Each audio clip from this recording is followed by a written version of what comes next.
Assalamualaikum warahmatullahi wabarakatuh.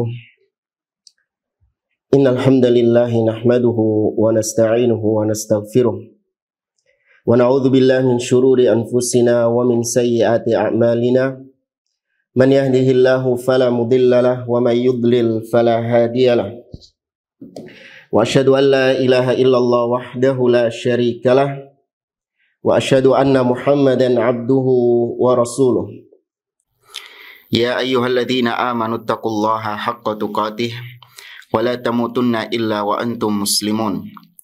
Ya ayyuhan nasu taqu rabbakumul ladzi khalaqakum min nafsin wahidah wa khalaqa minha zawjaha wa batha minhuma rijalan katsiran wa nisaa'a wattaqullaha alladzi tasaaluna bihi wal arham innallaha kana 'alaikum raqibah.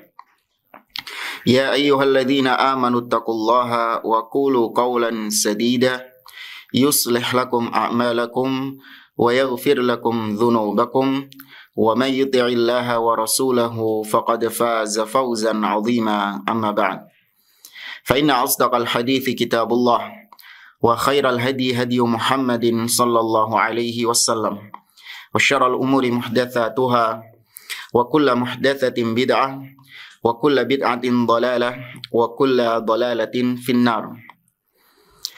Para pemirsa yang dimuliakan Allah Subhanahu wa taala, alhamdulillah di pagi hari ini Allah Azza wa Jalla berkenan mempertemukan kita melalui kajian ini untuk kita kembali melanjutkan pembahasan kitab Al-Ihkam fi Sabri Ahwalil Hukam yang dikarang oleh Syekh Ad-Doktor Ibrahim bin Amir Ar-Ruhaili hafizahullahu ta'ala, di mana pada pertemuan-pertemuan sebelumnya kita telah sampaikan beberapa muqaddimah, di antaranya muqaddimah al-ula yang berisi tentang dalil-dalil yang berkaitan dengan pemimpin, dalil-dalil wajibnya mendengar dan taat kepada pemimpin, dalil-dalil tentang diharamkan untuk memberontak kepada pemimpin, kemudian dalil tentang wajibnya kita bersabar dengan kezaliman-kezaliman yang dilakukan oleh para pemimpin, dan juga dari ucapan para salaf, termasuk diantaranya adalah para ulama-ulama yang berada di atas manhaj salaf yang lurus. Ini muqaddimah yang pertama sudah kita sampaikan pada pertemuan sebelumnya. Jadi kalau Anda belum menyaksikan kajian kita sebelumnya, diharapkan menyaksikan kajian-kajian kita sebelumnya untuk Anda supaya bisa lebih memahami dengan baik apa yang akan kita sampaikan pada bab-bab setelahnya. Karena nanti kebanyakan penulis hanya menyebutkan kesimpulan-kesimpulan saja tanpa menyebutkan dalil. Karena dalil seluruhnya sudah disebutkan pada muqaddimah yang pertama. Sekarang kita masuk ke muqaddimah yang kedua. Qala al-muallif rahimahullah, berkata Syekh Ad-Doktor Ibrahim bin Amir Ar-Ruhaili hafizahullahu ta'ala, beliau mengatakan al-muqaddimatu tsaniyah, muqaddimah yang kedua. Judulnya Dzikru abrazil masail syar'iyyah fi babil imamatil mustanbatah minal adillah wa ma qarrarahul a'immah. Muqaddimah yang kedua, setelah yang pertama menyebutkan dalil-dalil, yang kedua ini beliau menyebutkan tentang beberapa permasalahan-permasalahan syar'i yang berkaitan dengan kepemimpinan, dan juga permasalahan-permasalahan ini ditetapkan oleh para imam, oleh para ulama-ulama. Tentu diambilkan dari dalil-dalil yang disebutkan oleh beliau di sini. Tapi di antara permasalahan-permasalahan imamah yang beliau sebutkan, wa min dzalika awalan, yang pertama adalah tanaqidul imamah wa tathbutu ahkamuha bi ahadi thalathati turuq. Beliau mengatakan masalah syar'i kepemimpinan yang pertama, bahwa imamah, kepemimpinan itu ditetapkan dengan jalan salah satu dari 3 metode. Jadi yang namanya kepemimpinan di dalam Islam itu diakui sah kepemimpinannya itu dengan salah satu dari 3 cara berikut ini. Yang pertama, at-tariqul awal, cara yang pertama dalam meraih kepemimpinan, kata beliau, adalah al-bai'ah, yaitu dengan pembaiatan. Kama baya as-sahabatu Abu Bakrin as-Siddiq radhiyallahu anhum. Sebagaimana para sahabat-sahabat dahulu, mereka membaiat. Ya, membaiat maknanya adalah bersumpah setia, berjanji untuk mendengar dan taat, menganggap pemimpin adalah sebagai pemimpinnya yang dia bertanggung jawab untuk mengurusi kaum muslimin. Dan baiat ini hanya diserahkan kepada pemimpin yang memang memiliki kepemimpinan, yang memang memiliki kekuasaan. Tidak ada baiat kepada tokoh, tidak ada baiat kepada ulama, tidak ada baiat kepada ketua partai, nggak ada. Ya, dalam manhaj salaf, baiat itu hanya diberikan kepada pemimpin kaum muslimin yang memiliki kekuasaan. Sebagaimana para sahabat membaiat Abu Bakar As-Siddiq radhiyallahu taala anhu. Di sini jamaah dimuliakan oleh Allah Subhanahu wa taala, memang secara asal Abu Bakar As-Siddiq radhiyallahu taala anhu, beliau menjadi khalifah itu para ulama berbeda pendapat. Ada yang mengatakan beliau menjadi khalifah dengan nas tegas dari Rasulullah SAW bahwa beliau memang diangkat oleh Rasulullah SAW sebagai khalifah setelah beliau. Sebagian ulama mengatakan enggak. Nabi SAW ketika wafat tidak mewasiatkan siapapun untuk menjadi khalifah. Namun Nabi mengisyaratkan Abu Bakar As-Siddiq sebagai khalifah sepeninggal beliau, meskipun tidak tegas. Dan ini pendapat yang lebih benar, bahwa Nabi SAW memang tidak memilih khalifah secara langsung, namun dengan isyarat. Di antara dalilnya, Aisyah radhiyallahu taala anha, beliau mengatakan, "Mata Nabi sallallahu alaihi wasallam wa lam yusi bi syai'in." Tatkala Nabi alaihi salatu wasallam wafat, beliau tidak mewasiatkan apapun. Artinya, beliau tidak menentukan siapa pemimpin sepeninggal beliau. Tapi ada beberapa isyarat-isyarat bahwa Nabi sallallahu alaihi wasallam itu seakan-akan memang mengisyaratkan Abu Bakar As-Siddiq sebagai khalifah pengganti beliau. Di antara dalil yang dikemukakan oleh para ulama, yang pertama adalah Abu Bakar As-Siddiq yang diperintahkan oleh Nabi SAW untuk menggantikan beliau menjadi imam dalam salat. Dan kita tahu imam adalah seorang pemimpin di dalam salat. Nabi tidak memilih sahabat-sahabat yang lain untuk menggantikan posisi beliau sebagai imam, namun yang ditunjuk oleh Nabi adalah Abu Bakar As-Siddiq radhiyallahu taala anhu. Sebagaimana datang riwayat dalam Sahih Al-Bukhari dari sahabat Abu Sa'id atau Abu Musa radhiyallahu taala anhu, beliau menceritakan tatkala Nabi SAW wafat, beliau mengatakan muru Abu Bakrin falyusalli bin nas. Beliau mengatakan kepada para sahabat, dalam kondisi beliau sedang sakit dan terus menurun kesehatan beliau, kata Nabi, perintahkan Abu Bakar untuk dia mengimami sholat kepada manusia yang ada. Ini isyarat dari Nabi. Kemudian dalil yang kedua adalah dalil dari seorang sahabat, Jubair ibn Mut'im. Jubair ibn Mut'im pernah menceritakan tentang seorang wanita yang datang kepada Nabi SAW bertanya tentang permasalahan-permasalahan. Setelah itu wanita ini disuruh pergi oleh Nabi. Kemudian wanita ini bertanya kepada Nabi, "Ya Rasulullah," kata wanita ini, "Ara'aita in ji'tu walam ajidka?"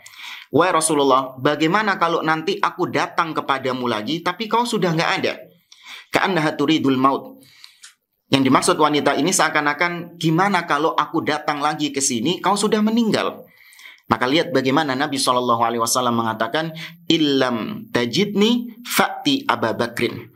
Kalau kau tidak mendapati aku, ketika kau nanti balik ke sini lagi, kau tidak mendapati aku, datangi Abu Bakar As-Siddiq. Ini isyarat dari Nabi SAW, Abu Bakar itu diangkat menjadi khalifah secara isyarat.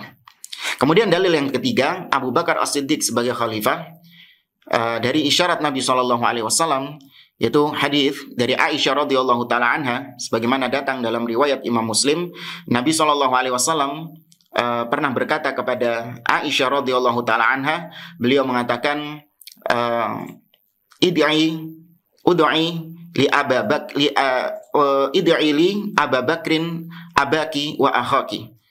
Wahai Aisyah, panggilkan ayahmu, yaitu Abu Bakar As-Siddiq dan saudaramu, hatta aktuba kitaban, sehingga aku ingin menulis sebuah tulisan, fa inni akhafu ayyatamanna mutamannin, karena aku khawatir kelak ketika aku meninggal ada orang yang berkeinginan untuk menjadi pemimpin.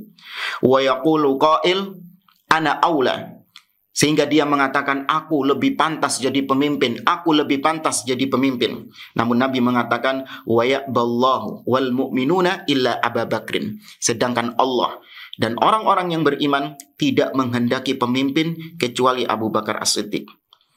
Ya. Baik, kita kembali lagi ke pembaiatan. Kata beliau, seorang itu sah kepemimpinannya apabila dia dibaiat oleh kaum muslimin. Ini cara yang pertama, dan cara ini adalah cara yang syar'i. Ya, cara ini adalah cara yang syar'i.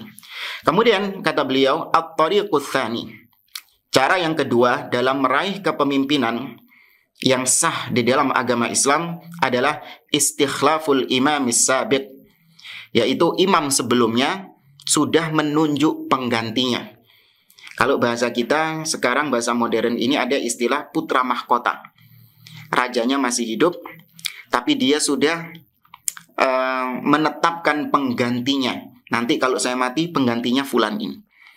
Ini ada di dalam agama kita, seorang yang mendapatkan kepemimpinan dengan cara ditunjuk oleh pemimpin sebelumnya sah. Mau namanya putra mahkota atau namanya ini dan itu hanya sekedar istilah saja.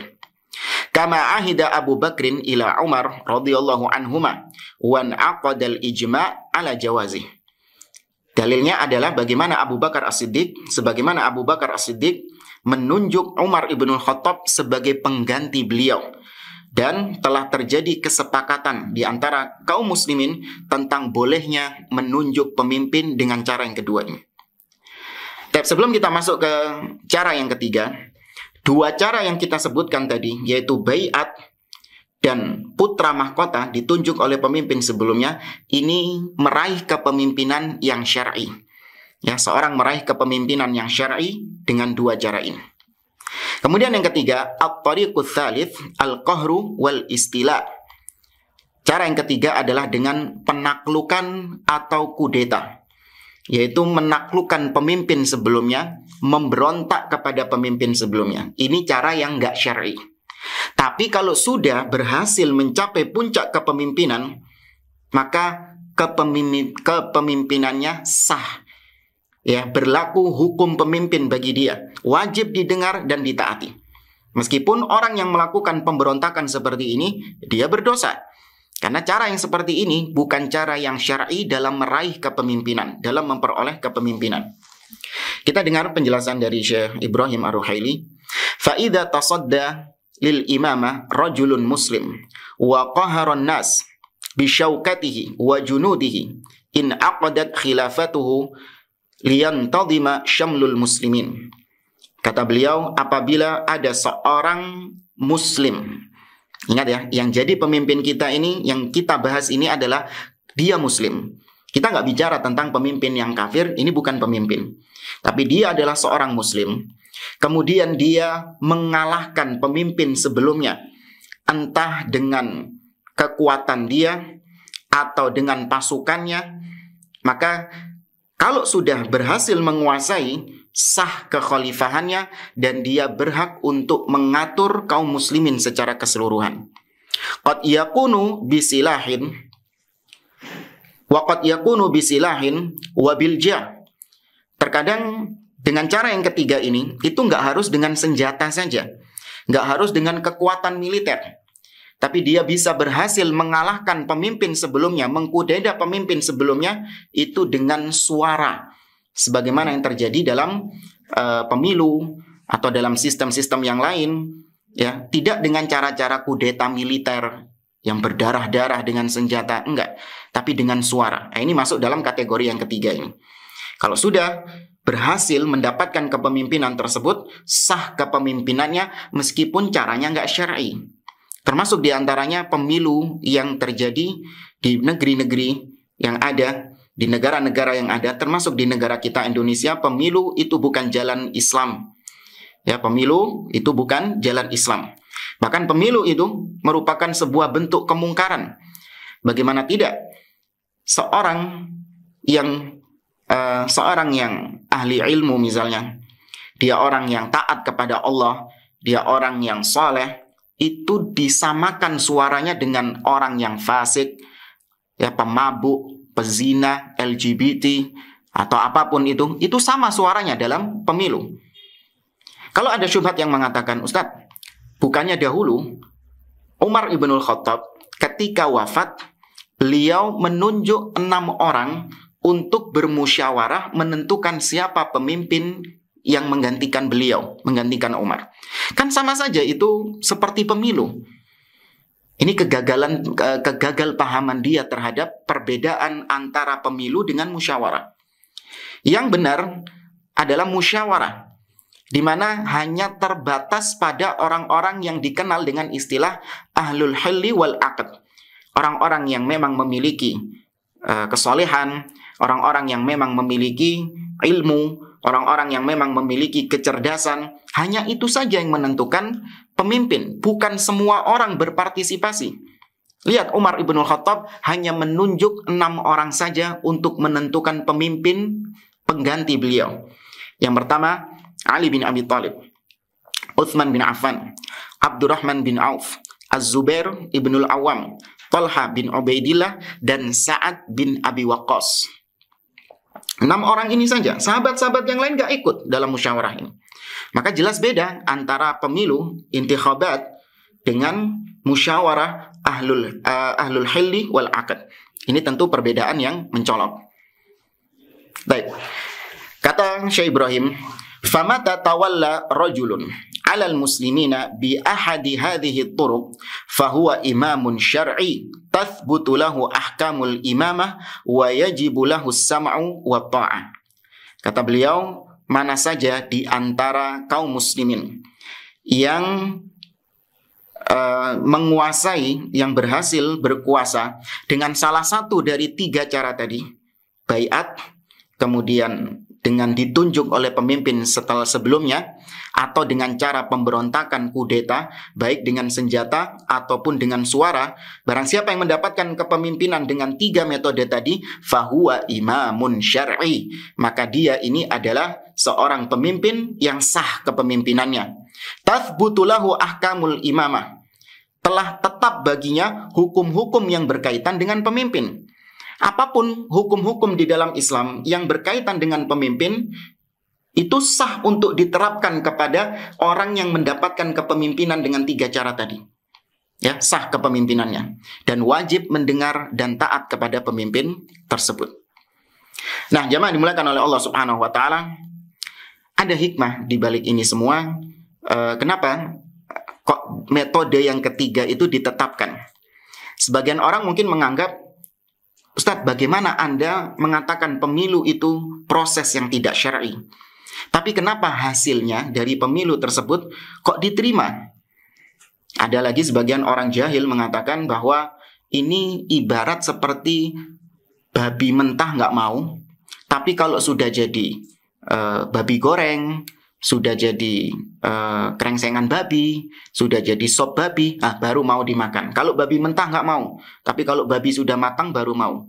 Nah, ini sama itu seperti orang-orang yang mengatakan bahwa pemilu nggak mau ikut, tapi ketika pemilu sudah mengeluarkan hasilnya, pemimpin yang didapatkan dari pemilu sudah keluar, maka mereka menerimanya.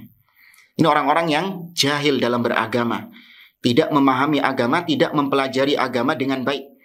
Kalau seandainya dia melihat bagaimana para ulama-ulama salaf terdahulu, baik dari kalangan sahabat ataupun tabi'in, mereka semua menerapkan konsep yang kita sebutkan tadi. Pemimpin apabila meraih kepemimpinan dengan cara yang tidak benar, namun dia berhasil mendapatkan kepemimpinan, sah kepemimpinannya. Para ulama berdalil dengan sabda Nabi SAW, sebagaimana yang datang dalam riwayat Imam Muslim dari sahabat Hudzaifah ibnul Yaman radhiyallahu taala anhu. Hudzaifah ibnul Yaman pernah dikatakan oleh Nabi SAW, sayakunu a'immatun la yahtaduna bihudai wa la yastannuna bisunnati. Akan ada pemimpin-pemimpin yang tidak menggunakan petunjukku dalam kepemimpinannya dan tidak menggunakan sunnahku dalam kepemimpinannya. Atau afwan, bukan itu dalilnya, tapi dalil dari sahabat Al-Irbad bin Sariyah radhiyallahu anhu, yaitu hadis yang dikenal dengan wasiat perpisahan. Nabi mengatakan dalam potongan hadisnya, alaikum bis-sam'i wa ta'ah. Wajib bagi kalian, alaikum bitaqwallah was-sam'i wa ta'ah. Wajib bagi kalian untuk bertakwa kepada Allah dan mendengar, taat kepada pemimpin. Wa in ta'ammara alaikum 'abdun habasyi. Meskipun yang memimpin kalian adalah seorang budak hitam dari Habasyah. Ini dalil dipegang oleh para ulama bahwa seorang budak, dia sebenarnya nggak pantas jadi pemimpin. Bagaimana bisa seorang budak yang dia dimiliki oleh majikannya, tiba-tiba dia berkuasa menjadi pemimpin? Pasti dia meraih kepemimpinan itu dengan cara-cara yang ilegal, dengan cara-cara yang nggak syar'i. Tapi meskipun demikian, apakah Nabi SAW mengatakan, oh itu pemimpin yang nggak sah, pemimpin yang ilegal? Seperti ada seorang tokoh, ya pernah mengatakan, seorang tokoh di negeri kita, meskipun dia tidak mengucapkannya di Indonesia, dia mengucapkan di luar negeri sana. Dia pernah mengatakan, tatkala terjadi ribut-ribut pemilu, dia mengatakan bahwa kita harus menolak pemimpin atau presiden yang dilantik pada bulan Oktober 2019. Karena presiden yang dilantik pada Oktober 2019 itu presiden yang ilegal katanya. Karena dia menganggap proses yang curang, proses yang dolim, banyak manipulasi data, ya banyak kedoliman dan lain sebagainya, dia menganggap kepemimpinannya tidak sah. Ini orang-orang yang jahil, tidak belajar bagaimana kaidah salaf dalam menetapkan kepemimpinan. Tapi katakanlah, dia memang meraih kepemimpinan dengan cara-cara yang tidak syar'i. Dengan tuduhan-tuduhan seperti kau bilang dia dolim ketika mendapatkan kepemimpinan tersebut. Namun apakah Nabi memerintahkan untuk agar kaum muslimin tidak menganggapnya sebagai pemimpin? Apakah Nabi SAW mengecap pemimpin itu sebagai pemimpin yang ilegal karena mendapatkan kepemimpinan dengan cara yang dolim? Tidak. Nabi mengatakan, alaikum bitaqwallah was-sam'i wa ta'ah. Tetap mendengar dan taat. Itu dari Nabi SAW. Bagaimana dengan praktek para sahabat? Bagaimana dengan praktek para salaf terdahulu? Sama. Ya, para ulama-ulama salaf, mereka mendapati kepemimpinan-kepemimpinan yang zalim, kepemimpinan yang didapatkan dengan cara yang tidak syar'i, namun tetap mereka mendengar dan taat kepada pemimpin tersebut. Kita bacakan sebagian praktek dari para salaf. Jadi biar kita ini nggak dianggap suka memanipulasi dalil. Kadang ada orang-orang yang mengatakan ketika kita bawakan dalil, dia mengatakan, iya sih dalilnya benar. Tapi pemahamannya nggak kayak gitu. Itu pemahaman otak inti. Enggak. Ini pemahaman para salaf terdahulu. Anda kalau membaca sirah, membaca sejarah para salafus saleh. Contoh misalnya, Abdullah bin Umar ibnul Khattab radhiyallahu anhuma, putranya Umar ibnul Khattab. Beliau hidup di masa pemerintahan yang banyak. Beliau hidup di masa pemerintahan Ali bin Abi Thalib. Ketika itu Ali bin Abi Thalib wafat, digantikan oleh putranya Al-Hasan bin Ali bin Abi Thalib. 6 bulan saja diberikan kepemimpinan itu kepada Muawiyah bin Abi Sufyan. Umar tetap membaiat mereka. Kemudian setelah Muawiyah wafat, digantikan oleh putranya yaitu Yazid bin Muawiyah. Kemudian Yazid bin Muawiyah wafat, digantikan oleh putranya Yazid yang bernama Muawiyah bin Yazid. Semua pemimpin-pemimpin ini dianggap oleh Umar ibn Khattab sebagai Amirul Mukminin, sebagai pemimpinnya. Kemudian datang masa setelahnya, yaitu di mana pemimpin-pemimpin yang datang setelahnya, seperti Marwan, kemudian Abdul Malik, semuanya dibaiat oleh Umar ibn Khattab. Bahkan tatkala di Mekah terjadi dualisme kepemimpinan, di mana Abdullah ibn Zubair itu berkuasa di kota Mekah. Dia mendapatkan kekuasaan bukan dengan cara yang syar'i. Namun meskipun demikian, Abdullah ibn Umar tetap membaiat Abdullah bin Zubair sebagai pemimpinnya. Ya, kita baca riwayatnya di sini. Ini kita dapati di dalam kitab Sahih Al-Bukhari, Kitabul Ahkam. Bab kaifa yubai'ul imam an-nas. Disebutkan sebuah riwayat dari Abdullah ibnu Dinar. Dia mengatakan, lama baya'an nasu Abdul Malik, kataba ilaihi Abdullah ibnu Umar. Ketika orang-orang membaiat Abdul Malik, maksudnya Abdul Malik bin Marwan dibaiat menjadi pemimpin. Ketika Abdullah bin Umar mendengar bahwa Abdul Malik bin Marwan telah sah menjadi pemimpin, Ibnu Umar menulis sebuah surat. Ila Abdillah Abdul Malik Amiril Mukminin. Surat itu ditujukan kepada Amirul Mukminin, seorang hamba Allah yang bernama Abdul Malik. Apa isinya? Perhatikan nih, ini manhaj salaf. Beliau mengatakan, inni ukirru bisam'i Abdillah Abdul Malik Amiril Mukminin. Sesungguhnya aku mengakui, menetapkan kepemimpinan bagi seorang hamba Allah yang bernama Abdul Malik untuk aku mendengar dan taat kepadanya. Ala sunnatillah wa sunnati rasulih, berdasarkan sunnah Allah dan sunnah Rasulnya sallallahu alaihi wasallam. Fi mastata'tu, ya, sesuai dengan kemampuanku. Wa inna baniya qad aqarru bidzalik, dan seluruh anak-anakku juga menetapkan kepemimpinan kepada beliau. Kemudian datang juga riwayat qila li Yahya ibn Yahya, dikatakan kepada Yahya bin Yahya, al-bai'atu makruha. Apakah bai'at itu sesuatu yang dibenci? Kata dia, la. Kata Yahya bin Yahya, tidak. Kemudian dikatakan lagi, fa in kanu a'immata jawr. Meskipun yang dibai'at itu adalah pemimpin yang zalim, pemimpin yang sewenang-wenang. Faqal qad baya'a Ibnu Umar li Abdul Malik ibn Marwan. Yahya bin Yahya mengatakan, sungguh dahulu Abdullah bin Umar, putranya Umar ibn Khattab, telah membaiat Abdul Malik bin Marwan. Wa bisayfi akhadal mulk. Padahal Abdul Malik bin Marwan mendapatkan kepemimpinan dengan pedang, dengan cara yang tidak syar'i. Namun sudah dapat kepemimpinan, maka dibaiat oleh Abdullah bin Umar radhiyallahu anhuma. Akhbarani bidzalika Malik anhu annahu kataba ilaihi. Dan Malik mengabarkan kepadaku bahwa Abdullah bin Umar bukan hanya saja membaiatnya, tapi juga menulis surat, diutus surat itu, dikirim surat tersebut kepada Abdul Malik bin Marwan. Wa amara lahu bis-sam'i wa ta'ah ala kitabillah wa sunnati Nabi Muhammad sallallahu alaihi wasallam. Abdullah bin Umar memerintahkan manusia untuk mendengar dan taat sesuai dengan kitabullah dan sunnah nabinya Muhammad sallallahu alaihi wasallam. Kemudian Yahya mengatakan, wal bai'atu khairun minal furqah.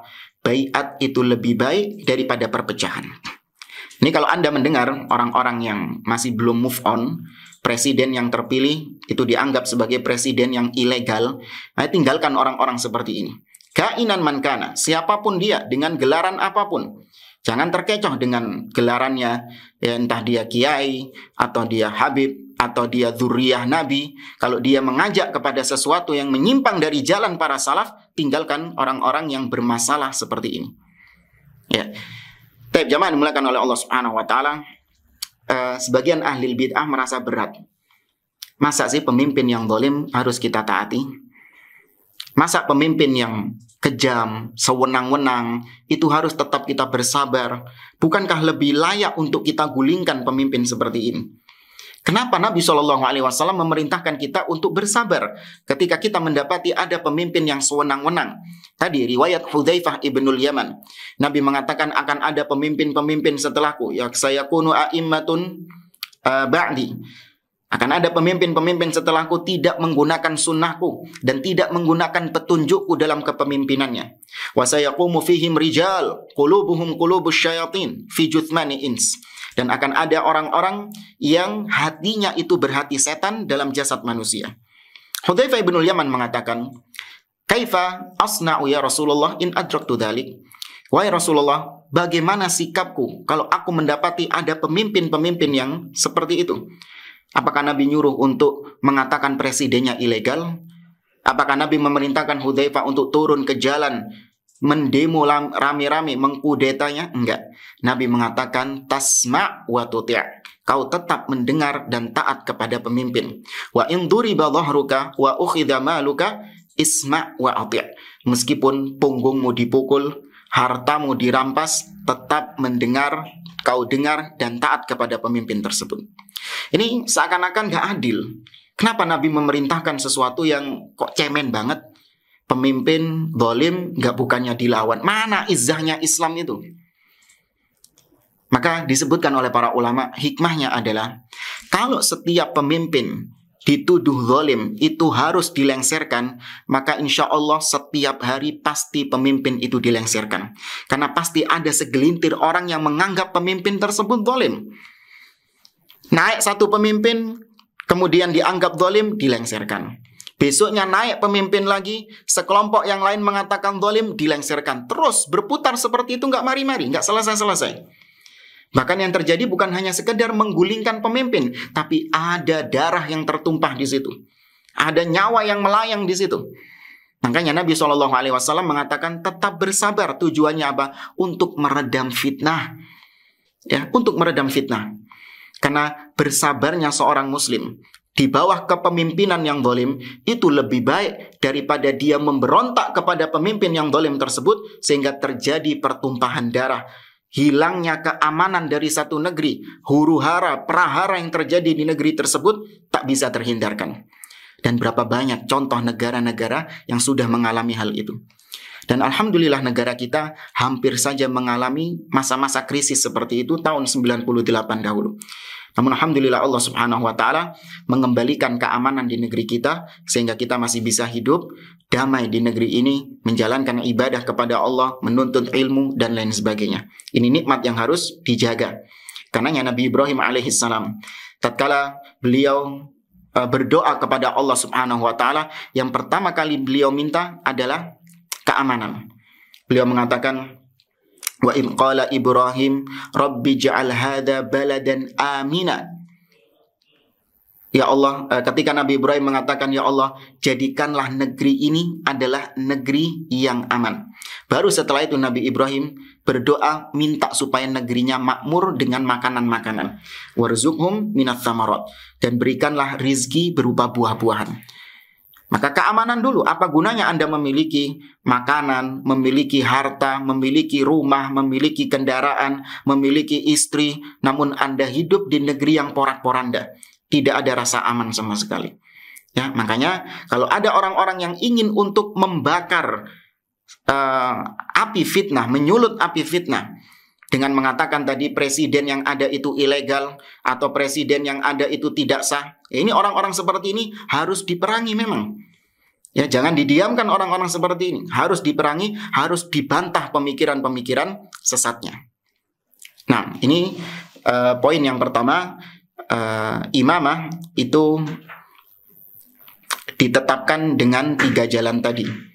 Yang 2 syar'i, sedangkan yang ketiga tidak syar'i. Namun ketika sudah sampai pada puncak kepemimpinan, maka wajib didengar dan ditaati. Kurang berapa menit? 30 menit. Jamaah dimulakan oleh Allah. Kita lanjutkan kembali poin yang kedua dari permasalahan-permasalahan tentang kepemimpinan. Thanian, kata penulis, ta'atul imam min ta'atillahi wa rasulih. Ketaatan kepada pemimpin itu bagian dari ketaatan kepada Allah dan Rasulnya. Wa ma'siyatuhu min ma'siyatillahi wa rasulih. Dan kedurhakaan kepada pemimpin itu bagian dari kedurhakaan kepada Allah dan Rasulnya. Wal mu'min yahtasibul ajr fi ta'atil imam kama yahtasibul ajra fi ta'atillahi wa rasulih. Maka dengan itu hendaklah seorang ketika dia taat kepada pemimpin, dia mengharapkan pahala dari Allah Subhanahu wa taala. Dia mengharapkan ganjaran dari Allah Azza wa Jalla. Sebagaimana dia ketika taat kepada Allah, taat kepada Nabi, dia mengharapkan pahala dari ketaatan itu. Maka dari sini jamaah dimulakan oleh Allah Subhanahu wa taala, kita ketika mendengungkan taat kepada pemimpin dan kita praktekkan ketaatan itu dalam kehidupan kita sehari-hari, maka bukan tujuannya untuk mencari muka di hadapan pemimpin, bukan tujuannya untuk menjilat kepada pemimpin, tidak. Ini adalah bagian daripada agama, bagian daripada akidah yang dibahas oleh para ulama-ulama sejak dahulu. Namun ternyata sebagian orang menuduh kita sebagai antek-antek rezim katanya. Kita ini adalah orang-orang yang dibayar oleh rejim katanya. Padahal enggak. Kita berbicara seperti ini tidak ada sangkut pautnya dengan penguasa. Penguasa melakukan kezaliman, kita juga tidak ridho dengan kezaliman tersebut. Namun bukan berarti maknanya kita melepaskan ketaatan kita kepada penguasa. Kita taati mereka dalam rangka ketaatan kita kepada Allah Azza wa Jalla. Kemudian kata beliau, An Abi Hurairah, Anin Nabi sallallahu alaihi wasallam qala. Beliau berdalil dengan hadis yang datang dari Abu Hurairah radhiyallahu anhu, sahih di dalam riwayat Imam Bukhari dan Imam Muslim dalam sahihnya, bahwa Nabi alaihi salatu wasallam pernah mengatakan, man ata'ani faqad ata'a Allah, wa man asani wa may ya'sini faqad asallah. Kata Nabi, barang siapa yang taat kepadaku, maka sejatinya dia sedang taat kepada Allah. Dan barang siapa yang mendurhakaiku, maka sama saja dia sejatinya sedang mendurhakai Allah Azza wa Jalla. Kemudian Nabi mengatakan, wa man yuti'il amir faqad ata'ani, wa may ya'sil amir faqad asani. Dan barang siapa yang mentaati pemimpin, maka dia sejatinya sedang taat kepadaku. Dan barang siapa yang durhaka kepada pemimpin, maka sejatinya dia sedang durhaka kepadaku. Di sini Nabi kaitkan antara taat kepada Allah, taat kepada Rasul, dikaitkan dengan taat kepada pemimpin. Artinya ini adalah dua hal yang tidak bisa dipisahkan. Nah, hadirin yang dimuliakan oleh Allah Subhanahu wa taala, sebagian orang ketika kita menyampaikan hadis ini, tadi kita dianggap sebagai seorang yang sedang menjilat pemimpin, seorang yang sedang mencari muka, mencari fulus di hadapan pemimpin. Padahal yang berkata seperti ini adalah Nabi kita Muhammad SAW yang lisan Anda pun juga mengucapkan asyhadu anna Muhammadan Rasulullah. Ini sabda Nabi. Ya, bukan kita ngarang-ngarang hadis. Baik. Ahlul bid'ah yarawna hadza mudahana. Ahlul bid'ah menganggap sikap kita kalau taat kepada pemimpin itu adalah sikap yang lembek, sikap yang cemen kepada pemimpin. Harusnya pemimpin itu kalau zalim itu harus ditekan, harus pemimpinnya dicaci maki, dikritik di medsos, dihabisi dan lain sebagainya. Nah, ini baru seorang yang gentle, seorang yang pemberani. Kan ada beberapa persepsi sebagian orang. Ustadz, kiai, atau seorang yang ditokohkan semakin lantang lisannya mencaci maki pemimpin, mengkritik pemimpin, sampai mengatakan bahwa pemimpin itu presiden yang ada sekarang itu banci. Coba pelorot celananya, ya. Coba saja pelorot celananya, itu banci, jangan-jangan itu. Nah, orang-orang yang bahlul seperti ini itu dianggap sebagai orang yang pemberani. Ini baru ulama. Ini baru seperti Umar ibnul Khattab. Ya, Umar ibnul Khattab di zaman sekarang ini baru tegas dan lain sebagainya. Padahal bahlul. Orang-orang seperti ini adalah orang-orang yang bodoh, tidak memahami agama dengan baik. Tapi sebagian orang menganggap justru orang inilah yang berada di atas kebenaran. Sebaliknya, kita yang menyampaikan akidah yang benar, yaitu mendengar dan taat kepada pemimpin, menahan lisan mencaci maki pemimpin, bersabar dengan kezaliman pemimpin, dianggap sebagai ulama-ulamanya rezim, dianggap sebagai bayarannya rezim, ya, ustadz-ustadz yang dibayar sama rezim, buzzer-buzzernya rezim. Naudzubillah. Padahal kita berbicara tentang akidah. Kemudian ada sebuah riwayat di sini, sebuah kisah dari Syekhul Islam Ibnu Taimiyah, yang beliau juga dahulu dituduh bahwa ketika beliau menyampaikan tentang akidah, wajibnya mendengar dan taat kepada pemimpin, itu dianggap sedang mencari muka di hadapan pemimpin supaya mendapatkan ya bagian dari kekuasaan atau bagian-bagian dari kekayaan pemimpin tadi. Dianggapnya ulama-ulama yang lantang berbicara tentang wajibnya mendengar dan taat kepada pemimpin ini orang-orang yang miskin, orang-orang yang kurang bahagia, sehingga dia menjilat pemimpin untuk mendapatkan secercah kebahagiaan. Dianggapnya kayak gitu. Maka perhatikan, qala rajulun li Syekhul Islam Ibnu Taimiyah. Seorang pernah berkata kepada Syekhul Islam Ibnu Taimiyah, Kata orang ini, antum tahsudunana ala hadal amr.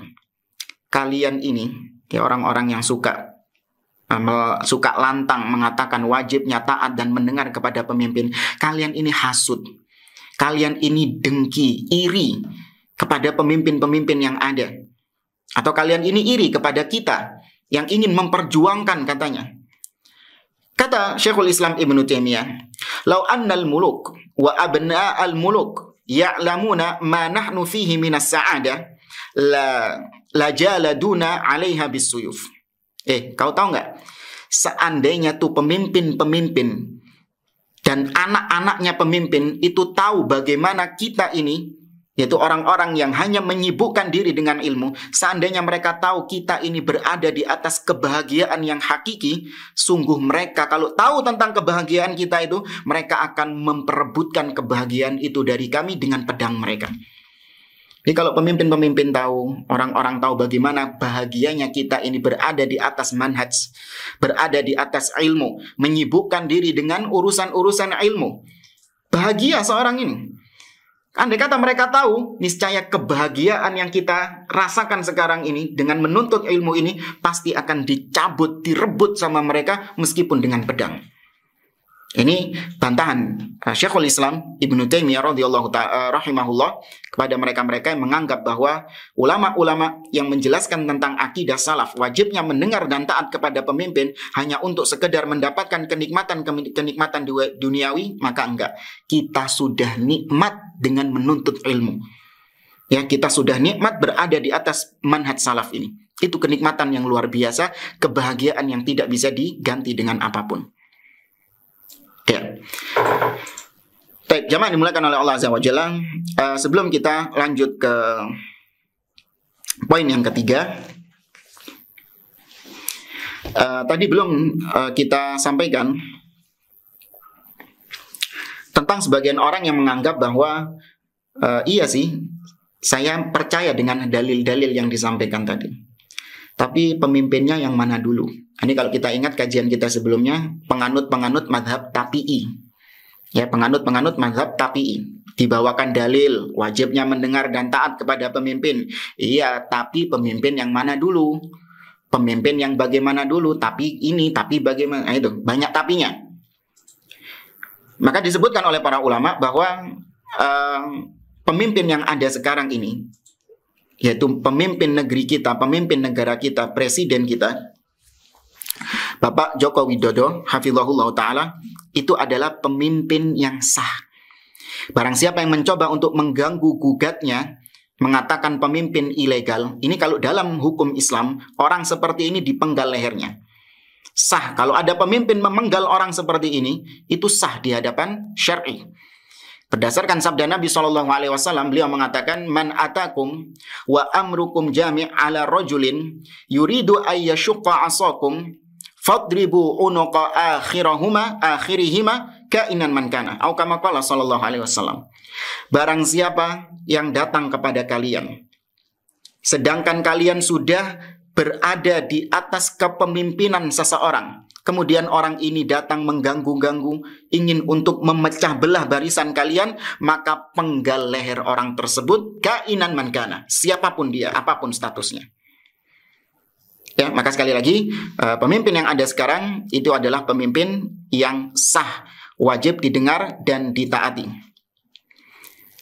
Imam Ahmad bin Hanbal rahimahullah ta'ala dalam kitabnya Ushulus Sunnah, beliau menegaskan bahwa kepemimpinan yang ada sekarang, pemimpin negeri kita ini, yaitu Bapak Joko Widodo hafizahullah ta'ala, itu masuk dalam kategori amir atau imam atau khalifah yang sah untuk ditaati dan didengar. Kita lihat bagaimana Imam Ahmad bin Hanbal menuturkan dalam kitabnya Ushulus Sunnah. Beliau mengatakan, Ushulus Sunnah indana at-tamassuku bima kana alaihi ashabu Rasulillah sallallahu alaihi wasallam. Termasuk di antara pokok-pokok sunnah bagi kami, di sisi kami adalah berpegang teguh dengan apa-apa yang para sahabat Nabi sallallahu alaihi wasallam berada di atasnya. Wa minas sunnatil lazimah, dan di antara sunnah yang wajib, yang lazim, yang harus komitmen seorang berada di atas sunnah ini. Allati man taraka minha khaslah lam yakbalha wa yu'min biha lam yakun min ahliha. Yang barang siapa salah seorang di antara kaum muslimin meninggalkan sunnah tersebut, meninggalkan pokok ajaran tersebut, maka dia tidak lagi dianggap sebagai ahlus sunnah. Dia keluar dari barisan ahlus sunnah. Apa sunnah yang dimaksud tadi? Di antaranya was-sam'u wa ta'ah lil a'immah wa amiril mu'minin, yaitu mendengar dan taat kepada pemimpin amirul mu'minin. Al-barru wal fajir, al-bar wal fajir. Entah itu pemimpinnya adalah pemimpin yang soleh ataupun pemimpin yang zalim, pemimpin yang fajir, tetap didengar dan ditaati. Maka jangan ikut sebagian dai-dai, ya, yang entah dia ini belajarnya di mana, tiba-tiba muncul mengatakan pemimpin yang kita taati itu pemimpin yang soleh. Tapi kalau pemimpin yang zalim, nggak taat kita. Ini sama seperti ucapan sebagian wanita, istri-istri, ketika dikatakan wajibnya untuk taat kepada suami, wanita-wanita ini mengatakan, iya, suami yang mana dulu? Kalau suaminya suka ngasih uang ke saya, ya, suaminya suka ngajak saya jalan-jalan, suka beliin baju, baru saya mendengar dan taat. Tapi kalau suaminya medit, suaminya pelit, nggak pernah ngajak jalan-jalan, maka saya nggak taat. Ini sama seperti perempuan-perempuan itu.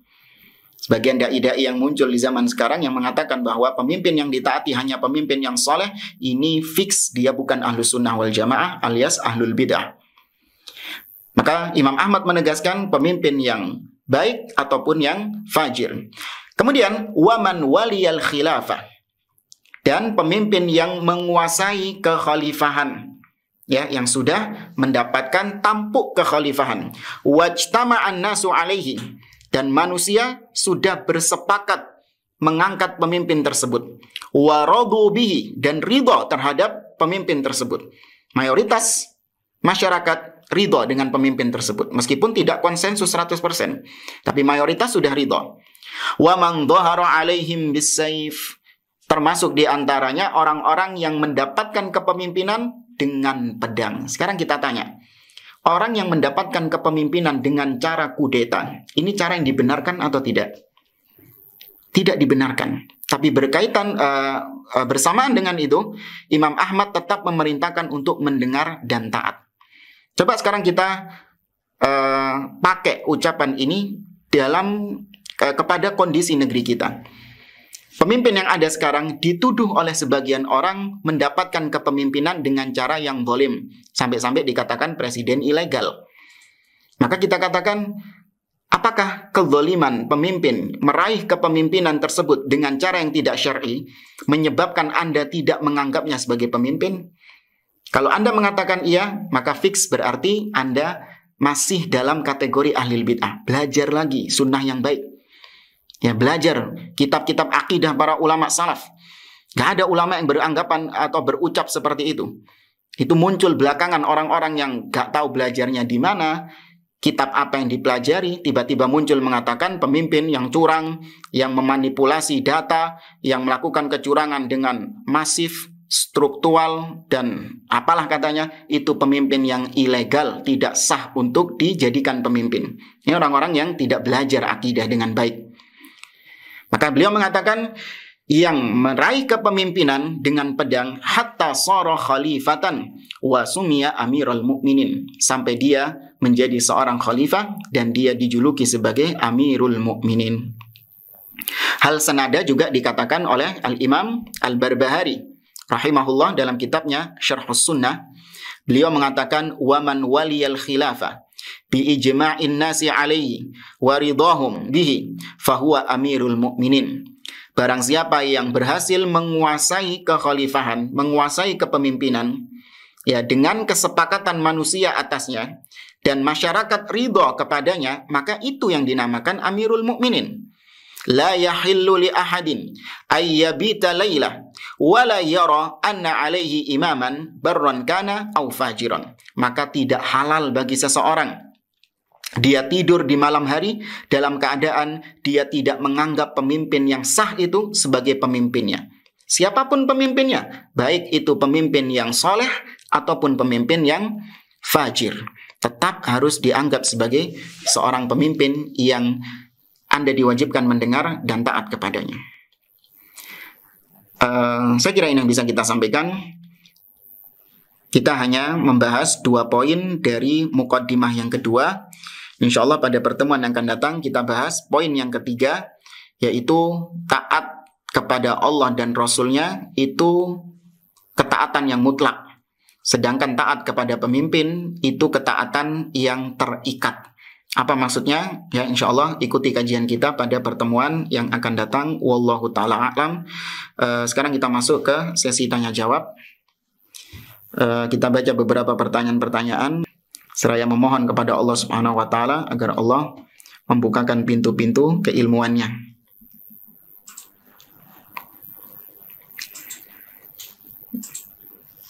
Sini ada pertanyaan. Bismillah, afwan Ustadz, apakah sama kedudukan para sahabat dengan nabi-nabi sebelum Nabi Muhammad SAW?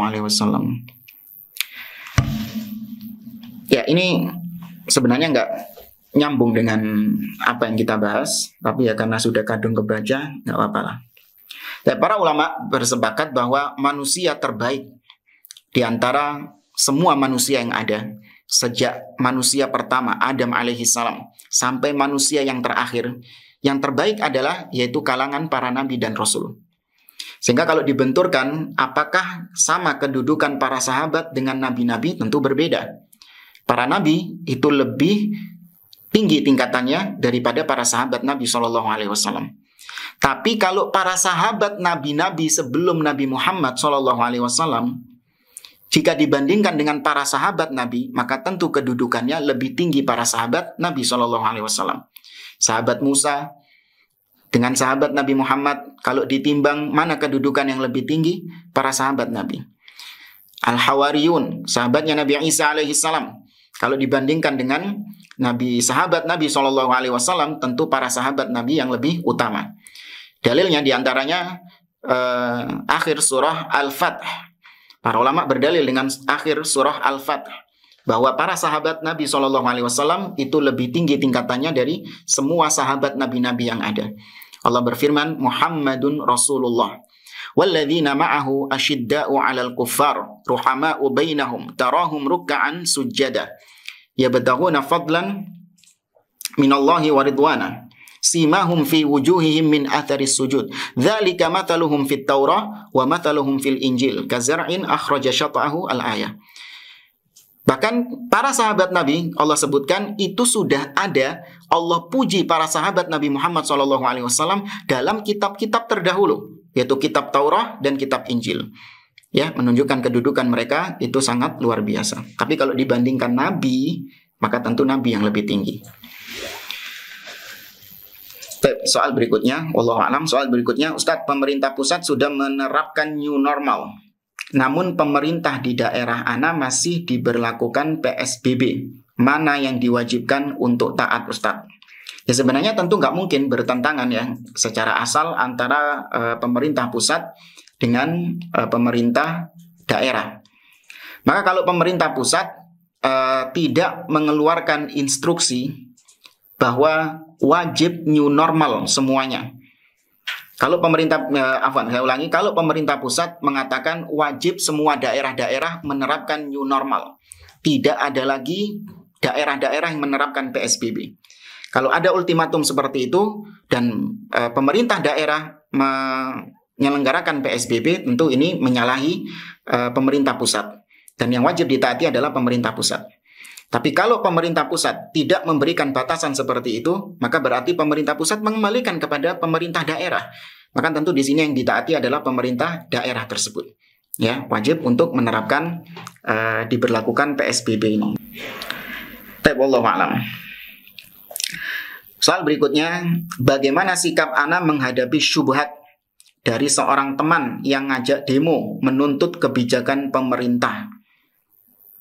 Anda kalau punya teman-teman seperti ini, ya nasihatkan bahwa tidak ada dalam ajaran Islam demo turun ke jalan, itu nggak ada. Yang ada demo itu pertama kali dilakukan oleh Abdullah bin Saba al-Yahudi. Ya, Abdullah bin Saba al-Yahudi. Dia yang pertama kali mengarsiteki demo di zaman Khalifah Utsman bin Affan radhiyallahu taala anhu. Jadi kalau ada orang-orang demo sekarang mengatasnamakan Islam, itu bukan sunnah Nabi. Itu adalah sunnahnya Abdullah bin Saba al-Yahudi. Dan nasihatkan kepada dia bahwa Nabi SAW melarang demo. Nabi mengatakan dalam haditsnya yang diriwayatkan oleh Imam Ahmad dan juga diriwayatkan oleh Ibnu Abi Asim dalam kitabnya As-Sunnah, Nabi mengatakan man arada ayyan sahalidhi sultanin bi amrin fala yubdilahu alaniyah. Barang siapa yang ingin menasehati pemimpin dengan sebuah nasihat, maka jangan ditampakkan di depan umum. Ini ada lagi orang-orang mengatakan mana nggak ada kata-kata demo. Nah ini ditampakkan depan umum, apa namanya kalau bukan demo? Karena demo itu adalah menampakkan aib pemerintah, mencaci maki pemimpin di depan umum, mengkritik pemimpin di depan umum. Ini masuk dalam larangan Nabi SAW. Terus gimana Ustadz? Masa pemerintah ini nggak bisa dikritik sama sekali? Bisa. Islam tidak membatasi, Islam tidak melarang seorang untuk mengkritik pemimpin. Bahkan itu termasuk anjuran agama. Pemimpin yang keliru, pemimpin yang salah, dinasehati. Tapi ada caranya bagaimana nasihatnya. Nabi melanjutkan sabdanya, walakin liyakhud biyadi. Tapi hendaklah dia gandeng tangannya. Ya, wa yakhluwa bihi, dan berdua-duaan dengannya. Dalam riwayat dikatakan wal yansahhu sirran. Hendaklah dia menasehati secara sembunyi-sembunyi. Bisa dengan bertatap muka langsung, atau dengan menulis surat, ya, atau mungkin dengan menyampaikan kepada tangan kanannya, orang kepercayaannya, kepada menterinya, siapa saja. Fa in qabila minhu fadak. Kalau diterima nasihatmu, itu yang diinginkan. Wa illa kana qad adda alladhi alaihi lahu. Tapi kalau tidak diterima, sudah tugasmu sudah menyampaikan, itu saja. Ya, tidak ada paksaan. Masa ada orang itu kalau menasehati harus diterima nasihatnya? Enggak. Maka itu kewajiban Anda dan itu tuntunan Nabi SAW. Kalau tetap ngotot, ya sudah, nggak usah ikut demo, ya nggak usah ikut ajakan teman Anda, dan kalau bisa agak diberi gap dengan orang-orang seperti ini. Ya, jaga jarak dengan orang-orang yang punya pemikiran-pemikiran seperti ini. Nggak pantas dijadikan sebagai teman. Ini cuma sekedar kenal saja nggak apa-apa. Tapi kalau dijadikan sebagai teman yang kita banyak menghabiskan waktu dengannya, padahal dia punya pemikiran-pemikiran seperti ini, sudah Anda nasihati, dan dia masih tetap seperti itu, bahkan memberikan pengaruh buruk kepada Anda, memberikan syubhat kepada Anda, lebih baik Anda tinggalkan orang-orang seperti ini. Wallahu a'lam. Nah, ini sudah dijawab ya, Ustadz. Bagaimana? Ana ingin bertanya, bagaimana caranya kita menasehati saran kritik pada pemimpin sesuai dengan syar'i? Sudah kita jawab barusan, yaitu dengan mendatanginya langsung, ya, atau dengan menulis kepadanya, ya, dan lain sebagainya. Dari cara-cara yang memang tidak melanggar batasan-batasan syar'i, yaitu mengkritik pemimpin di depan umum atau di medsos atau di mimbar-mimbar. Ya, ini bukan cara-cara Islami seperti ini. Karena dampak jauhnya, efek jauhnya itu akan sangat bahaya sekali. Anda kalau mengkritik pemimpin di depan umum, di medsos, di mimbar-mimbar, ini sama saja Anda memupuk kebencian ke dalam hati rakyat kepada pemimpinnya. Anda mengajak rakyat itu untuk benci kepada pemimpin. Ketika rakyat benci kepada pemimpin, tidak lagi percaya kepada pemimpin yang ada, maka nanti akan ada tangan-tangan usil, akan ada provokator-provokator yang dengan mudahnya dia menggiring rakyat untuk mengkudeta, melengsarkan pemimpin, terjadi pertumpahan darah. Ini dampak buruknya. Kenapa Nabi SAW sudah mengkat, ya, sudah memutuskan rantai ini. Tidak boleh mengkritik pemimpin di depan umum, karena ini hikmahnya. Karena akan berdampak pada hilangnya keamanan dalam satu negeri. Nah, wallahu a'lam bishawab. Ya, pemirsa, ini yang bisa kita sampaikan. Insya Allah kita teruskan kajian ini pada pertemuan-pertemuan yang akan datang. Apabila itu benar, datangnya dari Allah, dan apabila ada kesalahan dari diri saya pribadi, wallahu ta'ala a'lam, kita akhiri. Subhanakallahumma rabbana wa bihamdik, asyhadu an la ilaha illa anta astaghfiruka wa atubu ilaik. Wa akhiru da'wana anil hamdulillahi rabbil alamin. Assalamualaikum warahmatullahi wabarakatuh.